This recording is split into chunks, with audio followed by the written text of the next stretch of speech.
여러분, 제가 지난 한 주 화요일부터 금요일까지 미얀마를 방문했습니다. 화요일 날 오후 비행기 4시 비행기를 타고 한 6시간 간다 그래가지고 한 8시나 9시 도착할 줄 알았어요. 미얀마가 2시간 반이 늦기 때문에. 근데 1시간 이상이 더 늦은 겁니다. 이제 공항에 가서 알았어요. 비행기가 직접 미얀마 양곤 공항으로 가지 않고 베트남 하노이에 들러서 그 하노이에서 기름 주유를 한 다음에 다시 떠난다는 거예요. 그러니까 1시간 동안 꼼짝없이 그 비행기 좌석에 앉아 있어야 하는 겁니다. 이게 뭐 경유도 아닌 게 처음 들었거든요. 그리고 여태까지 제가 비행기를 많이 타지는 않았지만 처음 겪는 일이었습니다. 혹 여러분 가운데 그런 경험 있으세요? 어디 목적지를 가다가 기름이 떨어져가지고 한 군데 들려서 기름 채우고 다시 간 거, 혹시 그런 경험 있으십니까? 거의 없어요. 나중에 제가 미얀마에 도착해서 픽업 나오신 현지 선교사님이 여쭤봤더니 그 선교사님이 그런 말씀하세요. 한국에서 기름을 보충해 줘야 되는데 한국이 미얀마를 신뢰하지 않기 때문에 그들이 원하는 것만큼 기름을 보충해 주지 않는다는 거예요. 기름이 부족하니까 하노이에 들러서 보충하고 간다는 겁니다. 그만큼 미얀마가 지금 세계적으로 인정을 받지 못하고 있습니다. 우리가 잘 아는 대로 아웅산 수지 여사가 정식적으로 대통령으로 당선이 되었을 때 대통령 자격이 없다 해가지고 총리에 해당되는 직을 감당했어요. 그러다가 이제 2021년 재선거를 했죠. 근데 당선이 되었는데 군부 독재가 오랫동안 미얀마를 이끌었잖아요. 군 당국이 이를 인정하지 않아 가지고 쿠데타를 일으켰습니다. 그래서 지금 현재 아웅산 수지 여사는 가택연금 중이다라고 말하는데 진짜 가택연금 중인지 살해당했는지는 모릅니다. 아무튼 지금 미얀마는 지도자가 없습니다. 나라를 대표할 지도자가 없어요. 그래서 환율이 전에는요 우리나라와 미얀마 돈이 1대1이었는데 이게 1.5대가 된 겁니다. 그러니까 나라 경기가 어려워요. 군부가 독재랍니다. 근데 안타까운 건 뭐냐면 이 아웅산 수지 여사가 올해 나이가 79살이에요. 그러니까 풀려나와도 제 정권을 잡을 수 있는 나이가 아닙니다. 근데 진짜 문제는 뭐냐면 이 나라에 인물이 없는 거예요. 아웅산 수지 여사가 은퇴하거나 작고하면 그 뒤를 이을 민주주의 지휘자가 없는 겁니다. 군부는 많은데.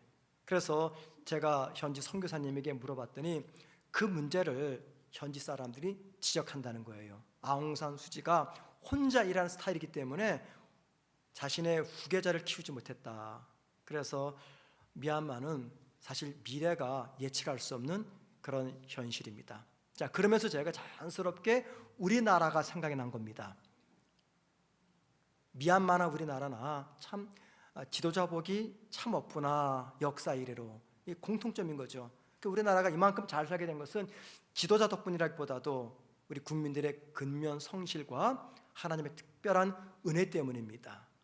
제가 이런 이야기를 또 미얀마 현실을 수요일 날 아침부터 다 듣고 난 다음에 오후에 저녁에 숙소로 돌아와서 제 마음속에 이번 주 설교 내용을 좀 바꿔야 되겠다 하는 생각이 들었습니다. 사실 미얀마 갈 때 이번 주 주일 설교를 위한 많은 자료를 많이 챙겨서 갔거든요.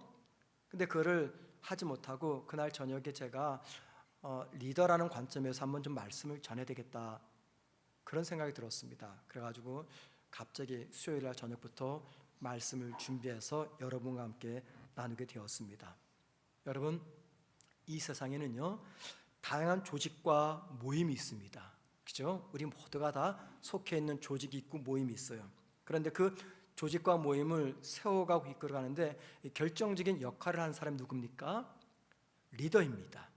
그게 국가이든 혹은 뭐 반창이든 동창이든 계모임이든 어디든 리더가 가장 중요하죠. 왜냐하면 그 리더 한 사람 때문에 그 공동체가 살기도 하지만 죽기도 하기 때문입니다. 그 리더 한 사람 때문에 그 조직과 모임과 공동체가 세워지기도 하지만 무너지기도 하기 때문입니다. 이게 무슨 말이냐면 사람들은 리더가 누구느냐에 따라서 긍정적이든 부정적이든 영향을 받게 됩니다. 여러분, 여러분은 리더라는 말을 들으면 어떤 사람들이 떠오르십니까? 제일 먼저 대통령이겠죠. 또 정치인들, 국회의원들, 혹은 군 장교, 기업의 CEO, 이런 사람들이 떠오를 겁니다. 자, 이런 사람들은 다 누굽니까? 어떤 조직을 이끄는 사람들이에요. 그래서 우리는 리더 그러면은 제일 먼저 조직을 이끄는 사람이라고 생각을 합니다. 물론 이것도 맞습니다. 하지만 이렇게 리더를 정의하면은 이거 너무 좁은 의미에서의 정의라고 생각이 돼요. 넓은 의미에서의 리더는 그 이상의 의미를 갖고 있습니다. 그러면 넓은 의미에서의 리더는 누구입니까?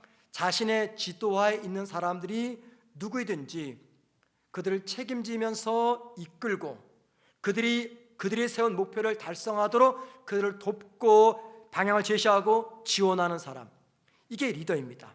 다시 말씀드립니다. 자신의 지도하에 있는 사람이 누구이든지 그들을 책임지고 이끌며 그들이 세운 목표에 다도 도달할 수 있도록 그들을 도우며 이끌며 지도하는 사람, 이게 리더입니다. 자, 이게 무슨 말이냐면 이런 말입니다. 이 세상에는요, 단 한 사람이라도 내 영향력 아래에 있으면 나는 리더라는 것입니다. 이렇게 본다면 이 세상에는요, 리더가 아닌 사람은 아무도 없어요. 예를 들어 볼까요? 가정에 가면 우리 가족들이 있죠. 자녀들이 있습니다. 내 배우자가 있습니다. 그럼 나는 리더입니다. 직장에 가면 내 부하 직원이 있어요. 나는 리더입니다. 학교에 가면 내 후배가 있고 내 제자가 있습니다. 나는 리더입니다. 누군가가 나의 영향을 받으면 나는 곧 리더라는 것입니다. 이런 의미에서 우리 모두는요 다 리더입니다. 여러분이 아이고 목사님 내가 무슨 리더입니까? 나는 그냥 추종자입니다 라고 말씀하실지 몰라도 그래도 우리는 리더입니다. 이 세상에는 리더 아닌 사람이 없어요. 나는 아무도 없습니다. 그냥 우리 집에는 강아지 한 마리밖에 없어요. 그래도 리더입니다. 왜? 그 강아지가 내 보호 속에 살아가기 때문에. 이 세상에는 리더가 아닌 사람은 아무도 없어요. 자, 그런 의미에서 오늘 설교를 시작하기 전에 한 가지 정립하고 넘어가셔야 됩니다. 나는 리더다라는 겁니다. 한번 따라 하십시다. 나는 리더다. 자, 옆 사람 보시면서 오, 리더셨군요 합니다. 시작. 오, 리더셨군요. 우리는 지난 5주 동안에 성경에서 증언하는 진리 5가지를 살펴보았어요. 성경이 진리며 예수님이 진리며 인간, 교회, 하나님의 나라가 진리다라고 말했습니다. 오늘은 성경에서 제시하는 6번째 진리로서 모든 성도는 리더다라는 이 주제를 한번 가지고 말씀을 살펴봅니다. 성경은요, 이 땅에 존재하는 모든 성도들은 누구를 막론하고 리더라고 이야기합니다. 성경에 너무나 많은 증거 본문이 있지만 시간상 몇 가지만 살펴볼게요. 제일 먼저 오늘 본문 창세기 1장 28절입니다. 보십니다. 하나님이 그들에게 복을 주시며 하나님이 그들에게 이르시되 생육하고 번성하여 땅에 충만하라. 땅을 정복하라. 바다의 물고기와 하늘의 새와 땅에 움직이는 모든 생물을 다스리라 하시니라. 이 말씀은 문화 명령입니다. 인간에게 이 땅을 정복하고 다스리라 라는 하나님의 명령입니다. 이 말씀 속에서는요, 하나님이 인간에게 부여하신 사명의 무언가를 보여주고 모든 인간은 이 땅에 세워진 리더임을 강조하고 있는 것이죠. 하나님은 인간을 이 세상에 리더로 보내셨습니다. 그래서 리더는 곧 우리들의 정체성입니다. 이것이 성경 제일 첫 번째에서 우리에 대해서 소개하는 말씀입니다. 그러면 뛰어넘어서 시간상 우리 예수님은 인간의 사명과 정체성을 뭐라고 말할까요? 자, 마태복음 5장 13절 이렇게 말합니다. 너희는 세상의 소금이요 14절에서는 너희는 세상의 빛이요 라고 말합니다. 여러분, 소금의 역할은 무엇입니까? 부패를 방지합니다. 맛을 냅니다. 빛은요, 어둠을 몰아내고 밝히는 겁니다. 자, 성도를 가리켜 세상의 소금, 빛이라고 말한 것은 우리의 정체성과 사명을 이야기합니다.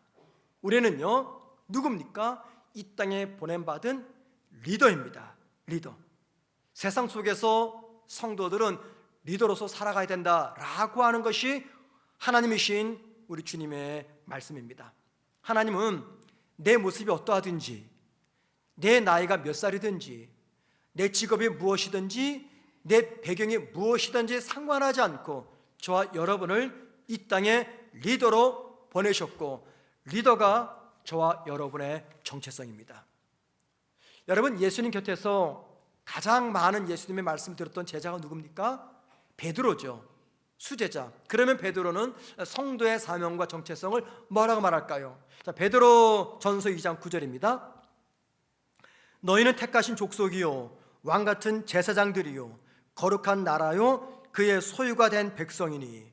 보세요, 성도를 가리켜서 택하신 족속, 왕같은 제사장, 거룩한 나라라고 말합니다. 이게 다 뭡니까? 이 표현들은 성도는 이 세상 속으로 영적 리더로서 보냄받은 사람이다라는 것을 강조합니다. 자, 그러니까는 영적 리더가 저와 여러분의 정체성이에요. 저와 여러분의 사명이 뭐냐면 우리가 살아가는 삶의 자리에서 리더로서의 삶을 살아내는 것입니다. 자, 그럼 여러분, 그 다음으로 예수님의 가르침을 가장 명확하게 해석해낸 사람 누굴까요? 사도 바울입니다. 바울이 쓴 편지들은요, 모두가 다 예수님의 가르침, 그러니까 복음서를 해석한 것이죠. 바울은 믿는 성도를 뭐라고 말할까요? 고린도 후서 5장 20절입니다. 그러므로 우리가 그리스도를 대신하여 사신이 되어 라고 말합니다. 그리스도를 대신하여 사신이 되어. 사신은 다른 말로 말하면 대사라고 말합니다. 대사가 누굽니까? 국가를 대표해서 다른 나라에 파견된 사람. 그런데 성도는 누구라고 말합니까? 세상으로 보냄받은 하나님 나라를 대표하는 사람. 이게 뭡니까? 리더라는 것입니다. 리더. 그러니까 바울도 모든 성도들을 가리켜서 리더다라고 말합니다. 이 외에도요, 성경 많은 곳에서 성도를 세상으로 보냄받은 리더라고 강조합니다. 성경 전체가 증언하는 중요한 진리가 뭐냐면 예수 믿는 성도는 그의 나이, 신분, 직업, 그 모든 것과 상관없이 이 세상에 보냄받은 리더다라는 것을 강조합니다. 이것이 성경에서 말하는 또 하나의 진리입니다. 그런데 여러분, 성경만 이렇게 증언하지 않습니다. 하나님은 매 시대마다 탁월한 기독교 사상가와 목회자와 신학자를 세워서 성경 말씀을 해석해서 우리에게 전하게 하셨어요. 예를 들면 19세기 지금의 네덜란드 총리를 역임했던 신학자이자 목회자였던 아브라함 카이퍼는요, 이런 이야기를 합니다. 하나님께 속하지 않은 영역은 한 평방 인치도 없다. 이 세상의 모든 것들이 다 하나님의 영역 속에 속한다, 그 말입니다. 자, 그러면서 말하기를 모든 성도는 리더로서 사회 모든 영역에서 하나님의 주권을 드러내야 된다라고 말합니다. 성도의 리더됨을 이야기하죠. 자, 20세기 때 전 세계를 대표하는 가장 탁월한 복음주의 신학자요 목회자가 있었습니다. 영국의 존 스타트라는 분입니다. 이분이 쓴 책 중에 그리스도의 제자도 혹은 현대교회 과제, 이런 책에서 성도는 이 세상 속에서 도덕적, 영적 지도력을 행사해야 되는 리더로 부름받았다라고 말합니다. 성도를 세상에 보냄받은 리더라고 이야기합니다. 그리고 21세기 가장 최근이죠. 가장 탁월했던 기독교 변증가이자 신학자의 목회자였던 팀 켈러는요, 그의 책 일과 영성에서 성도는 개인의 성공을 뛰어넘어서 자신에게 주어진 삶의 자리가 선교의 장임을 인식해서 리더의 역할을 감당해야 된다라고 말합니다. 여러분, 이 뛰어난 목회자, 신학자, 기독교 사상가들의 이야기가 어디서 나온 겁니까? 성경입니다. 성경. 하나님은 인간의 이성을 작동시켜서 매 시대마다 천재성의 능력을 지닌 사람들을 통해서 성경을 해석해서 우리에게 전해주셨어요. 그 결론이 무엇입니까? 이 땅에 보냄받은 모든 성도들은 다 리더다라는 것입니다. 모든 성도는요, 사회 모든 영역에서 리더로 살아가야 됩니다. 여러분, 저와 여러분이 인정하든 인정하지 않든, 내가 인정하든 인정하지 않든 나는 이 세상에 보냄받은 리더입니다.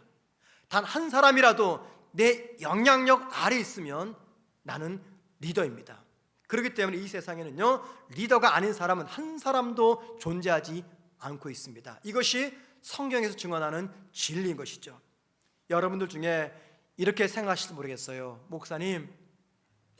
목사님이나 다른 사람들은 리더일지 몰라도 나는 절대 리더가 아닙니다. 그만한 실력도 자질도 능력도 배경도 갖추지 않고 있습니다. 다른 사람은 리더일지 몰라도 나는 절대 리더가 아닙니다 해서 오늘 설교에 귀를 담는 분은 그런 분들이 계실지 모르겠어요. 만약에 그렇다면 그분들은요, 진리의 말씀인 성경을 믿지 않는 겁니다. 성경을 하나님의 말씀으로 믿는다면서도 성경에 증언한 이 진리, 모든 성도는 진리다라는 것을 부정한다는 것은요, 진리의 말씀인 성경을 내가 믿지 않고 있다는 거예요. 우리가 하나님 말씀으로 믿는 성경은 단호하게 분명하게 말합니다. 믿는 모든 성도는 세상에 보냄받은 리더라고 말이죠.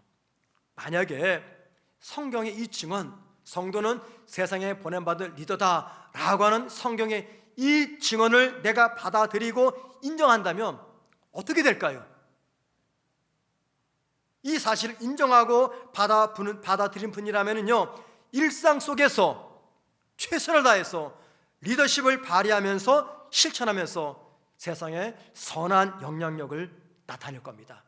그 사람이 목사든 정치인이든 선생님이든 사업가든 직장인이든 가정주부든 군인이든 누구를 막론하고 나는 하나님께서 이 세상에 리더로 보내신 하나님의 사람이다 라고 하는 자신의 정체성을 분명히 믿는다면요, 그가 속한 곳이 어느 곳이든 영적 리더십을 발휘하면서 세상에 선하고 귀한 영향력을 행사하게 될 거예요.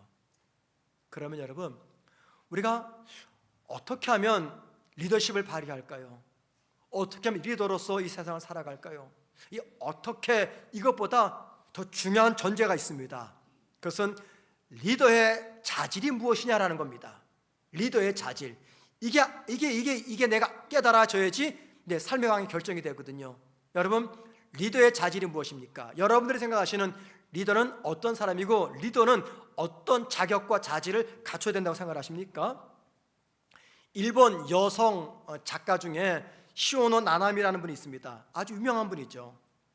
이분이 쓴 책 중에 로마인 이야기라는 제목의 책이 있어요. 무려 15권으로 긴 책이죠. 고대 로마의 흥망성쇠를 다루고 있는 책입니다.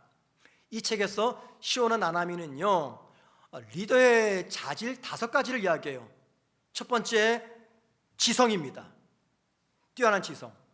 두 번째, 설득력입니다. 그러니까 말 잘하는 사람이죠. 세 번째, 육체적 건강입니다. 네 번째, 절제력. 마지막 5번째, 추진력. 이 5가지 각 항목별로 점수 20점씩을 이렇게 배당을 했어요. 합친 100점이죠. 역사상 이 100점 받은 리더가 딱 2명이래요. 한 사람은 로마 공화국을 만든 로마 시이죠. 둘째는 하니발. 이 두 사람이 유일하게 100점을 받은 타고난 리더였다라고 말합니다. 여러분, 시오노 나나미가 이야기하는 이 5가지 리더의 자질을 여러분들은 동의하십니까? 지성, 설득력, 육체적 건강, 절제, 추진력. 이게 진짜 리더 갖춰야 될 자질일까요? 어떤 사람은 이렇게 말할 겁니다. 강한 힘이 필요합니다. 추진력이 있어야 됩니다. 깊은 통찰력이 있어야 됩니다. 무엇보다도 소통의 능력이 있어야 됩니다. 그런데 여러분, 이 리더의 자질은요, 시대마다 바뀌어왔어요. 제가 시간이 없기 때문에 이걸 설명하지 못하지만 제가 설교를 준비하면서 많은 것들을 살펴보니까요, 리더의 자질은 시대마다 바뀌어왔습니다. 그래서 절대적인 자질을 말할 수가 없어요. 그리고 이 모든 것들은 사람들이 이야기하는 리더의 자질입니다. 그러면 우리는 하나님의 사람이잖아요. 성경은 모든 성도가 리더라고 말하잖아요. 그럼 도대체 성경에서는 리더의 자질을 무엇이라고 말하는가? 이게 굉장히 중요해요. 여러분, 리더의 자질을 성경에서 많이 이야기합니다. 시간상 3가지만 살펴볼 텐데 한번 그 3가지를 내 삶에 적용해 보자고요. 나는 어떤 리더인가? 첫 번째, 성경은요 리더십의 기초로서 인격적 성품을 이야기합니다. 실력이 아닙니다. 능력이 아니에요. 제일 먼저 인격적 성품을 이야기합니다. 자, 인격적 성품이란 다른 말로 내적 성품을 이야기합니다. 디모데전서 4장 12절 말씀입니다. 누구든지 내 연소함을 업신여기지 못하게 하고 오직 말과 행실과 사랑과 믿음과 정절에 있어서 믿는 자에게 본이 되어. 바울이 이 편지를 왜 썼을까요? 디모데전서를. 그의 제자 디모데가 나이가 어립니다. 그런데 한 교회 리더입니다. 한 교회 리더인 디모데에게 바울은 리더의 자질이 무엇인가를 이야기할 때 실력, 강한 추진력, 통찰력, 혹은 설득력, 소통의 기술을 말하지 않습니다. 대신 뭐라 말합니까? 이렇게 말하죠. 말과 행실과 믿음과 사랑에 있어서 다른 사람들의 본이 되라. 이게 가장 중요한 리더의 자질이라는 것입니다. 이게 뭡니까? 인격적 성품입니다. 인격적 성품. 이것이 리더십의 기초입니다. 여러분, 사실 누군가의 리더가 된다는 것은 정말 두렵고 무서운 일입니다. 우리가 함부로 리더가 되지 말아야 돼요. 그래서 예수님도 또 야고보도 함부로 선생 되지 말라라고 권면하셨잖아요. 여러분, 리더가 된다는 것은 정말 두렵고 힘든 일입니다. 왜 그럴까요? 리더가 된다는 것은요 말과 행동에 있어서 일치하는 모습을 보여야 되기 때문입니다. 말과 행동에 있어서 누군가에게 본이 되는 것, 이게 바로 리더십의 시작점입니다. 여러분, 왜 리더의 가장 중요한 자질이 본이 되는 인격적 성품일까요? 한번 가만히 생각해 보세요. 여러분, 우리가 언제 변화를 받습니까? 말을 들을 때 변화가 나타납니까? 아니죠. 말하는 사람의 행동을 보고 배울 때 내 가슴 속에서 동화가 일어납니다. 내가 변해야지. 말이 아닙니다. 보고 배울 때입니다. 우리가 리더가 되어야 된다, 누군가의 리더가 되어야 된다, 그 말은 누군가의 본이 되어야 된다, 그 말입니다. 어떤 본입니까? 정직의 본, 성실의 본, 배려의 본, 겸손의 본, 이런 본을 보여야 돼요. 이런 본을 보여야 되기 때문에 리더가 된다는 것은 정말 두렵고 무서운 일입니다. 본이 될 때 어떤 일이 벌어질까요? 그가 속한 가정, 일터, 세상, 학교, 교회 등에서 그는요 모든 사람들이 보고 배울 수 있는 바람직한 기준이 됩니다. 기준, 다른 사람의 기준이 되는 거예요. 그런데 가만히 보면은요 인격적 성품이 본이 되는 리더들에게는 한 가지 공통점이 있어요. 그게 뭔지 아십니까? 자신에게는요 한없이 엄격하고 인색해요. 그런데 다른 사람에게는 한없이 관대합니다. 그래서 참된 리더는요 자신에게는 엄격하고 인색하기 때문에 말 한마디, 행동 하나에도 큰 책임을 느끼면서 조심하고 긴장합니다. 왜 그렇습니까? 자신의 말과 행동이 다른 사람에게 미칠 영향을 생각하기 때문이에요. 우리 사회에 언제부터인가 생겨난 용어 중에 하나가 인플루언서라는 말입니다. 여러분 많이 들어보셨죠? 인플루언서. 이 영어 영향이란 인플루언서에서 파생된 단어 인플루언서입니다. 그 뜻이 뭐냐면 주로 소셜미디어나 유튜브 같은 온라인상에서 누군가에게 영향력을 행사하는 사람, 우리가 인플루언서라고 이야기합니다. 그런데 인플루언서 중에는요 좋은 영향이 아니라 정말 해로운 악한 영향을 끼치는 사람들이 참 많습니다. 그런데 사람들에게 나쁜 영향을 끼치는 인플루언서 특징들이 있어요. 특징, 공통된 특징. 말을 함부로 합니다. 자극적인 말을 쏟아냈습니다. 사실 무근의 말을 합니다. 책임질 수 없는 말들을 쏟아냅니다. 사람들 쉽게 판단하고 정죄합니다. 이게 공통점이에요. 보세요 여러분들, 틀림없습니다. 그런데 우리가 얼마나 무지하냐면 우리 성문교 교인들 말고요 그 말이 현혹이 돼가지고 그렇게 따라갑니다. 제가 주일학교 고등부 시절 때 저를 가르쳤던 교사가 있습니다. 고등부 때. 그분이 한 대학 교수가 되었고요, 또 목사가 되었습니다. 인천에서 목회를 합니다. 굉장히 유명해요. 많은 팔로워들이 있습니다. 인플루언서 이분이요. 그런데 제가 은사이기 때문에 가끔 그분의 설교를 듣습니다. 막 속에서 화가 치밀어 올라요. 왜냐하면 이분의 설교 대다수는요, 다 어떤 목사 교회를 비판하는 내용입니다. 아주 실명까지 거론해요. 그리고는요, 그 목사님의 과거 행적까지 추적해냅니다. 15년도에 14년도 이랬다라고 교인들이 다 설명해요. 여러분, 설교 시간이 그게 왜 필요합니까? 하나님 말씀만 전하면 되지. 그런데 그분은 설교만 하면은요, 어느 교회, 어느 목사 비판합니다. 특별히 대형교회. 아니, 대형교회가 무슨 죄졌습니까? 여러분, 교회가 큰 게 죄예요? 도둑질한 겁니까? 아니에요. 열심히 성실하게 목회를 하니까 하나님께서 감당할 만한 성도들 보내주는 거예요. 대형교회 목사님들이 다른 교회 성도 뺏어왔습니까? 도둑질해 왔습니까? 왜 대형교회 목사 흉보고 욕합니까? 그런데 이 나쁜 인플루언서들은요, 입만 열면 대형교회 큰 교회 목사 욕해요. 제 은사 목사도 마찬가지입니다. 최근에도 유명한 존경받는 한국 목회자 그렇게 욕을 하더라고요. 그런데 기가 막힌 거는 성도들이에요. 목사야 지 잘난 맛에 그럴 수 있어요. 네. 그런데 성도들이 그 말에 아멘하면 좋아해요. 아니, 다른 교회 다른 목사 흉보는 게 왜 기쁜 일이에요? 좋아하면 안 되죠. 정작 그 교회 성도들 어떨까요? 마음이 찢어지는 거예요. 아니, 남의 교회 목사가 그 교회 성도들에게 왜 우리 교회 목사 흉을 보냐는 거예요. 왜 우리 교회 비난합니까? 왜 그래요? 이유는 간단해요. 자신에게는 한없이 관대하지만 다른 사람에 대해서는 한없이 엄격하고 인색하기 때문입니다. 자기가 내뱉은 그 말 한마디 때문에 누군가는 큰 고통을 겪고 있습니다. 어떤 교회 성도들은 막 속이 상해요. 그런데도 아랑곳하지 않습니다.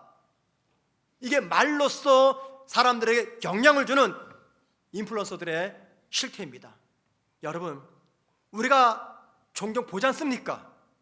책임 없는 말, 자극적인 말, 사실 무근에 막 쏟아놓습니다. 그리고는 아니면 말고.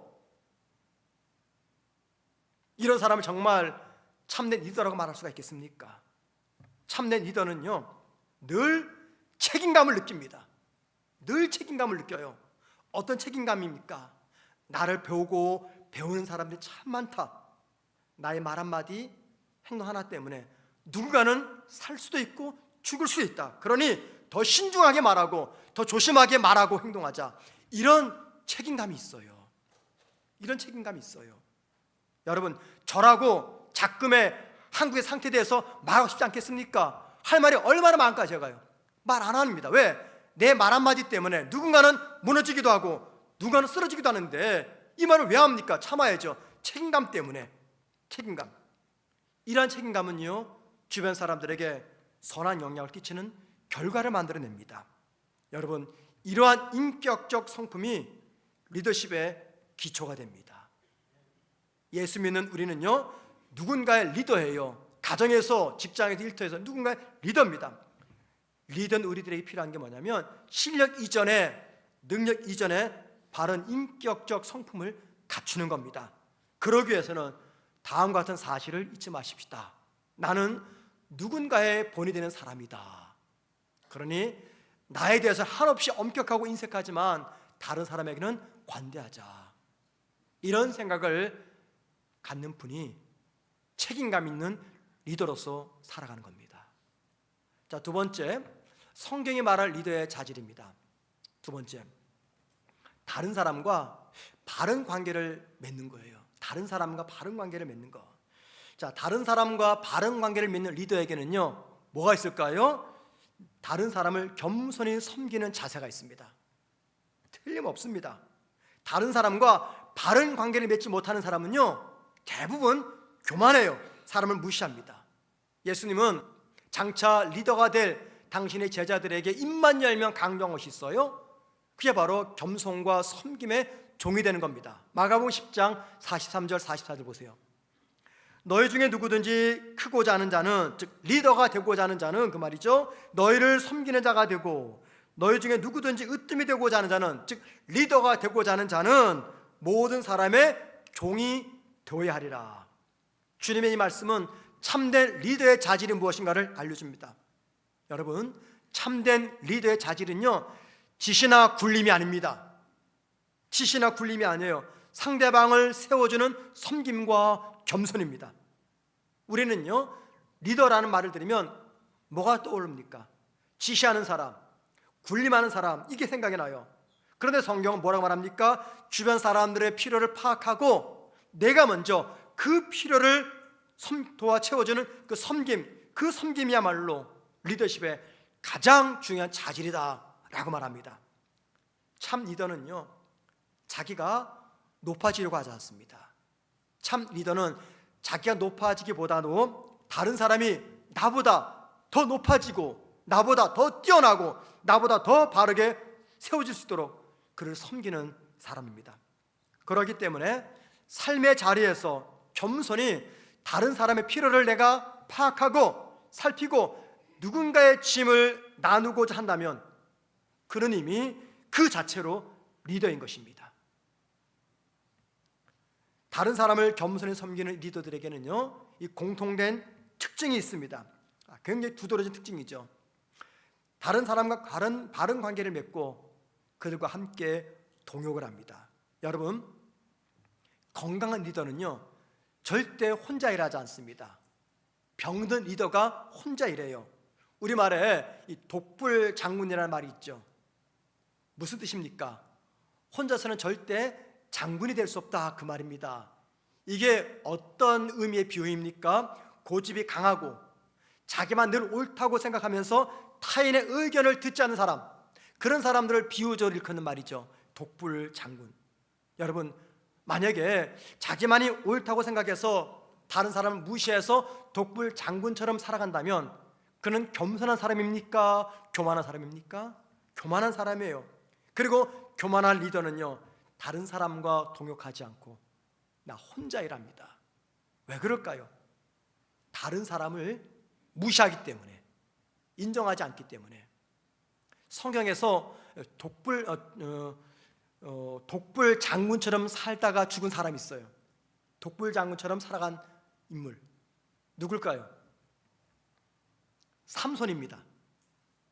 삼손은요, 가장 뛰어난 재능을 가지고 가장 나쁘게 사용한 사람이에요. 하나님이 그게 얼마나 뛰어난 은사를 주셨습니까? 그때 그 은사를 가장 나쁘게 사용했어요. 삼손은요, 낙이 턱뼈 하나 가지고 블레셋 사람 1000명을 쳐 죽였어요. 여러분, 삼손에 관한 이야기를 보세요. 삼손이 같은 동족인 이스라엘과 협력을 해가지고 블레셋을 무찔렀다? 그런 기사 한 군데도 찾을 수 없어요.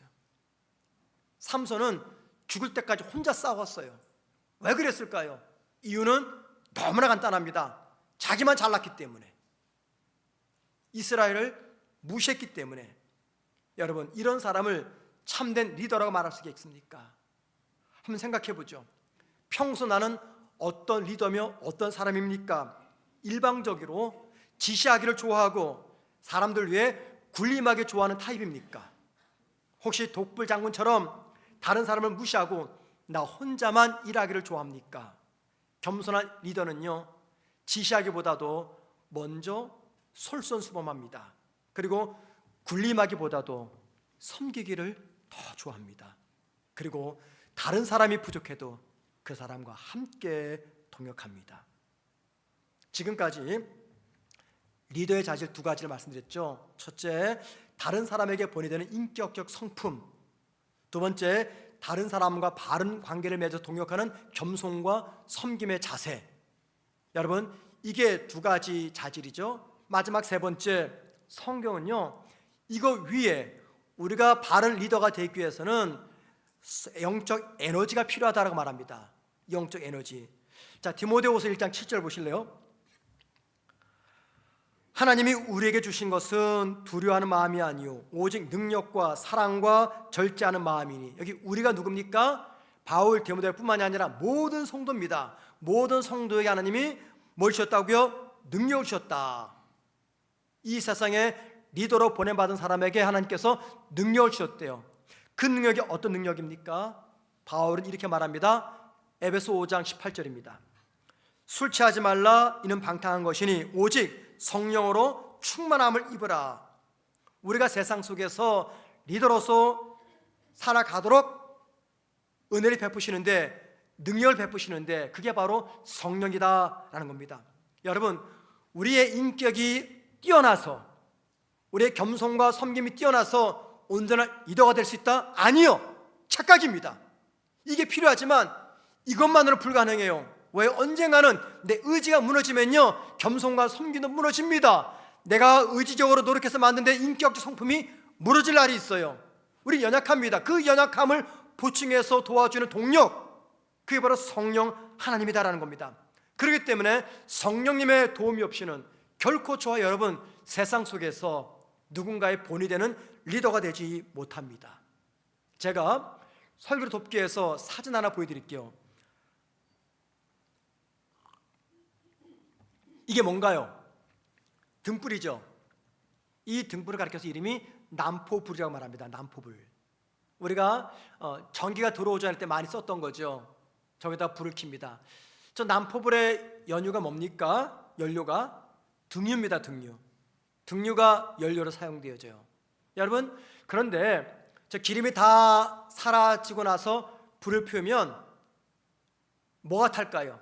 기름이 탈까요? 아니면 뭐가 탈까요? 심지가 탑니다. 그저 기름이 없기 때문에. 심지가 타면 어떻게 됩니까? 환해지지 않고 어떻게 돼요? 그을림만 핍니다. 압니다. 그을림 냄새. 아주 고약하죠. 힘듭니다. 저게 난포불이에요. 내리시길 바랍니다. 여러분, 저와 여러분은 세상에 보냄받은 리더입니다. 리더의 역할을 감당하려면 성령 충만해야 됩니다. 그래야 성령께서 능력이 돼서 나를 리더답게 세워주십니다. 만약에 저와 여러분에게 성령의 도움, 성령 충만함이 없으면 어떻게 될까요? 저 난포불처럼, 등이 없는 난포불처럼 밝은 빛을 내지 못합니다. 대신에 심지가 타면서 그을림만 납니다. 주변 사람들 피곤하기만 마찬가지입니다. 성령 충만이 없으면요, 내 자신만 타요.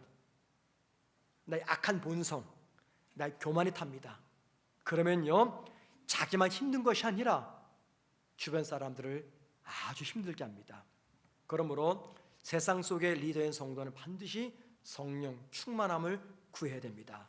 내가 하는 그 일에, 내 가정에, 내가 하는 일터에, 교회에, 학교에, 그 어떤 곳이든지 성령 충만함이 있으면 우리의 능력 이상의 결과를 만들어낼 수가 있는 것입니다. 그렇기 때문에 기도와 간구로 성령 충만함을 구하셔야 됩니다. 우리의 진짜 능력은요, 성령 충만에 있음을 늘 기억하셔야 됩니다. 저는 지금까지 성경에서 말하는 또 하나의 진리로서 성도는 세상에 보냄받은 리더다라는 말씀을 전했습니다. 우리가 세상 속에서 리더 역할을 감당하려면 세 가지 자질이 필요하다. 첫 번째, 남들에게 본이 되는 인격적 성품이 필요하다. 두 번째, 다른 사람과 동역하기 위한 바른 관계를 맺어야 되는데 그러려면 겸손과 섬김이 필요하다. 마지막 세 번째, 이 두 가지 자질이 우리 삶에서 작동되기 위해서는요, 진짜 능력이 필요한데 그 진짜 능력이 성령이다라고 말씀드렸습니다. 이 세 가지 축입니다. 하나, 둘, 세 번째. 세 가지 축. 남들에게 본이 되는 인격적 성품. 두 번째, 다른 사람과 바른 관계를 맺는 겸손과 섬김. 세 번째, 성령의 능력. 이 세 가지 축이 서로 결합이 될 때, 잘 들어보세요. 세 가지 축이 서로 결합이 될 때 내 주변 사람들을 변화시키는 놀라운 기폭제가 되는 것입니다. 기폭제. 여러분, 기폭제라는 말을 들어보셨어요? 기폭제. 영어로 이 기폭제가 뭐냐면 트리거입니다. 트리거. 트리거가 뭔지 아시죠? 방아쇠입니다. 총기 방아쇠가 영어로 트리거예요. 그런데 그 트리거 안에는 기폭제라는 의미가 담겨 있습니다. 제가 생각해 보았어요. 왜 이 기폭제라는 영어 단어가 트리거일까? 왜 트리거라는 단어 안에 기폭제라는 의미가 담겨 있는 것인가? 이해가 되더라고요. 총기에 방아쇠를 당기면요, 총알이 발사되는 것처럼 기폭제는 어떤 사건이나 반응이 급격하게 나타나도록 촉진하는 계기나 원인이기 때문입니다. 다시 말씀드릴게요. 기폭제는요, 어떤 사건이나 반응이 급격하게 일어나도록 촉진하는 계기나 원인, 이게 기폭제입니다. 그런데 이 기폭제는요, 우리 사람의 변화에도 꼭 필요합니다. 예를 들면 한 사람이 갑작스럽게 변화를 보입니다. 우리 순간 저 사람이 왜 변했지? 죽을 때가 되었나? 이런 생각을 해요. 여러분, 사람이 변하면 죽을 때가 되었나? 라고 말하는 거 왜 그렇습니까? 왜 그래요? 사람이 변하는 게 그만큼 힘들기 때문이에요. 왜 힘들까요? 사람이 변하기 위해서는요, 그동안 자신에게 아주 익숙했던 것, 자기가 지키고 싶었던 것들, 이런 것들을 끝까지 유지하려는 그런 성향이 강하게 있어요. 이게 싸우는 겁니다. 변하기 위해서는요, 내가 익숙한 것을 끝까지 지키고 내가 유지해야 되겠다, 이런 성향이 강해요. 그 성향을 깨고 부수고 큰 변화를 일으키는 거, 이게 기폭제입니다. 기폭제. 그런데 여러분, 하나님이 저와 여러분을 변화시키기 위해서 기폭제를 사용하는 거, 그게 뭡니까? 환경이죠. 고난의 환경, 질병의 환경, 실패, 무너짐의 환경, 이 환경을 통해서 나를 변화시킵니다. 그래서 환경이 기폭제가 돼요. 혹은 어떤 설교자의 설교가 기폭제가 되어서 나를 변화시킵니다. 그래서 환경이나 교육이 기폭제가 될 수가 있습니다. 그런데 여러분, 이런 기폭제 말고 정말 중요한 기폭제가 있어요. 그게 바로 사람입니다. 사람의 삶을 변화시키는 기폭제는요, 환경이나 교육이 아니라 사람입니다. 그리고 사람의 삶을 변화시키는 기폭제 역할을 감당하는 사람, 그게 누굽니까? 리더입니다. 리더. 이 말은 개인의 성장과 공동체의 변화를 촉진하는 사람이 바로 리더다, 그 말입니다. 그러면 여러분, 하나님은요, 저와 여러분을 이 세상을 변화시키려 보낸 기폭제와 같은 그런 사람들입니다. 내가 이 사실을 인정하든 인정하지 않든 저와 여러분은 세상을 변화시키라는 이 기폭제 역을 감당하라고 보낸 하나님의 사람, 세상의 리더입니다. 누군가가 나 때문에 삶의 새로운 변화를 시작합니다. 누군가 나 때문에 절망의 상태에서 용기 내서 다시 일을 시작합니다. 누군가가 나 때문에 변화를 시도하고요, 누군가가 나 때문에 그의 인생에 작은 변화라도 만들어낼 수 있다면 우리 모두는 이 세상에서 기폭제와 같은 일로 살아가고 있다는 것입니다. 제가 좋아하는 사자성어 중에 수적천석이라는 사자 용어가 있습니다. 수적천석, 그 뜻이 뭔지 아시죠? 계속 떨어지는 작은 물방울이 결국 단단한 바위를 뚫는다, 그 말입니다. 여러분, 이 바위에게, 큰 바위에게 물 한 방울이 무슨 의미가 있겠어요? 한 방울 떨어진다고 아무 의미 없습니다. 그런데 이 말이 무슨 말이냐면, 그 물방울이 계속 한 곳을 향해서 떨어지면 마침내 그 바위에 구멍이 생긴다, 그 말이에요. 남들은 알아주지 않는 작은 노력이라도 끊임없이 계속하게 되면 결국 큰 변화와 성과를 이뤄낸다, 그 말이죠. 우리가 꼭 기억할 것이 있습니다. 거대한 산과 숲을 불바다로 만드는 것은요, 육안으로도 볼 수 없는, 그래서 모두가 무시하고 주목하지 않는 작은 불씨입니다. 작은 불씨가 숲과 산을 불바다로 만들어 놓습니다. 대서양, 태평양에 얼마나 많은 바닷물이 있습니까?